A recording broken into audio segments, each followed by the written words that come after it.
తెలంగాణ రాష్ట్ర వ్యాప్తంగా మున్సిపల్ ప్రచారం అయితే దాదాపుగా చివరి దెబ్బకొచ్చేసింది. సో ఈ సందర్భంగానే తిరుమలగిరి మున్సిపాలిటీ కాంగ్రెస్ పార్టీకి సంబంధించి 14వ వార్డు నుంచి అని దుంపల కృష్ణారెడ్డి గారు మనతో పాటు ఉన్నారు.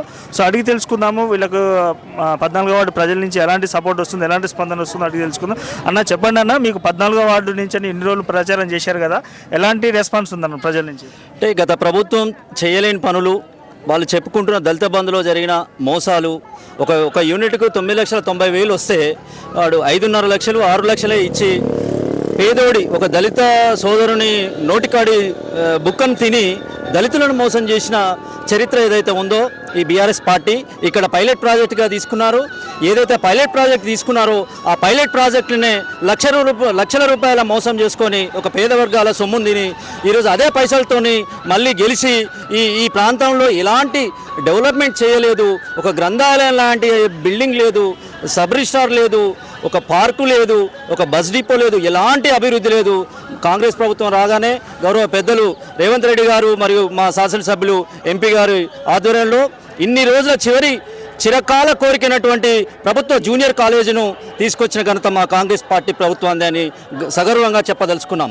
అలాగే మున్సిపాలిటీలో ఇప్పటి వరకు యథా రాజా తజా ప్రజ అన్నట్టుగానే ఉంది తప్ప ఎలాంటి అభివృద్ధికి నోచుకోలేదు. ఎక్కడ చూసినా అస్తవ్యస్తమైన డ్రైనేజీ వ్యవస్థనే ఉంది. దేవుడి దయ వల్ల మా ప్రభుత్వం ఉంది. ఈరోజు రేపు జరగబోయే మున్సిపల్ ఎన్నికల్లో కూడా మమ్మల్ని బలపరిచి మా అభ్యర్థులందరినీ గెలిపించి ప్రజలకు సేవ చేసుకునే భాగ్యం కల్పించాల్సిందిగా ఈ ప్రాంతంలో ఉన్న మున్సిపాలిటీలో ఉన్న వార్డులలో ఉన్న అక్క చెల్లెళ్ళు అన్నదమ్ములు అందరికీ కూడా పేరు పేరున విజ్ఞప్తి చేస్తూ ఉన్నాం. ప్రధానంగా మీరు రేపు కౌన్సిలర్గా గెలిచిన తర్వాత మీరు ఏమేమి సమస్యల మీద దృష్టి పెట్టబోతారు, ఎలాంటి అభివృద్ధి కార్యక్రమాలు చేయాలనుకుంటారు? ఇప్పటి వరకు లేని కార్యక్రమాలు, బహుశా ఇక్కడ ఒక చదువుకున్న వ్యక్తులకు ఒక దగ్గర పోయి ఒక లైబ్రరీలో చదువుకుందామనే ఫెసిలిటీ కూడా లేని పరిస్థితి ఇక దళిత వార్డులలో.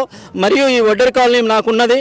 ఆ ఒడ్డరి కాలనీలో చూస్తే ఒక డ్రైనేజీ వ్యవస్థనే లేదు. మరి ఇన్ని 9 ఏళ్ళు ప్రభుత్వంలో ఉన్నది మీరే కదా. నిన్నటి వరకు మున్సిపల్ చైర్మన్లు, మున్సిపల్ వైస్ చైర్మన్లు ఇప్పుడు నా మీద పోటీ చేశాయని కూడా మున్సిపల్ చైర్మన్ నిన్నటి వరకే ఉన్నారు కదా. మరి నిన్నటి వరకు చేయని అభివృద్ధి ప్రభుత్వంలో ఉండి చేయలేదు మీరు. ఈరోజు మేము ప్రభుత్వంలో ఉన్నాము, బడ్జెట్ కేటాయించాల్సింది మా ప్రభుత్వము, మా ద్వారానే నిధులు వస్తాయి. మేము ఇండ్లు ఇచ్చినా, ఇప్పటికి ఫ్రీ పవర్ ఇచ్చినాము, అలాగే ఫ్రీ బస్ ఇచ్చినాము, సన్న బియ్యం ఇస్తున్నాము. నేను ఒకటే అడుగుతున్నాను, నిన్నటి వరకు మీరే ప్రభుత్వంలో ఉండి చేయలేని అభివృద్ధి మా ప్రభుత్వంలో మీరు ఎట్లా అభివృద్ధి చేస్తారనేదే ఈ వేదిక ద్వారా నేను ప్రశ్నిస్తా ఉన్నా. దయచేసి ఈ కల్లబల్లి మాటలు, వెనకటి నుంచో ఏదో రాజుల లెక్క మాట్లాడే మాటలు బంద్ చేసుకొని ఇప్పుడు ఉన్న ప్రభుత్వానికి బలపరచండి. ఇండ్లు ఇవ్వాల్సింది పేద వర్గాలకు మేమే. రేషన్ కార్డులు ప్రతి ఒక్కరి రేషన్ కార్డు కూడా మొన్ననే మేము ఇవ్వడం జరిగింది. ఇలాంటి సమస్యలు తీర్చు మేము ముందుకు పోతా ఉన్నాం. ఈ ప్రాంతంలో కూడా ఒక సబ్ రిజిస్టార్ కార్యాలయం లేదు. సిఐ సర్కిల్ ఆఫీసు ఇంత పెద్ద మున్సిపాలిటీ వదిలేసి నాగారంలో అయింది. అది మీరే కదా చేసింది. మరి ఇక్కడ డెవలప్మెంట్ మీరు చేసిండ్రని చెప్పుకునేది ఏం చేసిరని నేను ఈ సందర్భంగా ప్రశ్నిస్తున్నా. సో కాంగ్రెస్ పార్టీ 2 సంవత్సరాల అధికారం చేపట్టినప్పటి నుంచి కూడా తిరుమలగిరి మున్సిపాలిటీలో తట్టని మట్టి కూడా పోయిన కాంగ్రెస్ పార్టీకి ప్రజలు ఏ విధంగా ఓట్లు వేస్తారని చెప్పేసి గాదర్ కిషోర్ గారు కూడా అంటున్నారు. దీనిపైన మీ ఉద్దేశం? ఇది ఇంత దుర్మార్గమైన అసత్య ప్రచారం తప్ప ఇంకోటి లేదు. సీసీ రోడ్లు నిన్నటి వరకు కూడా ప్రభుత్వం ఓపెనింగ్ జరిగినాయి.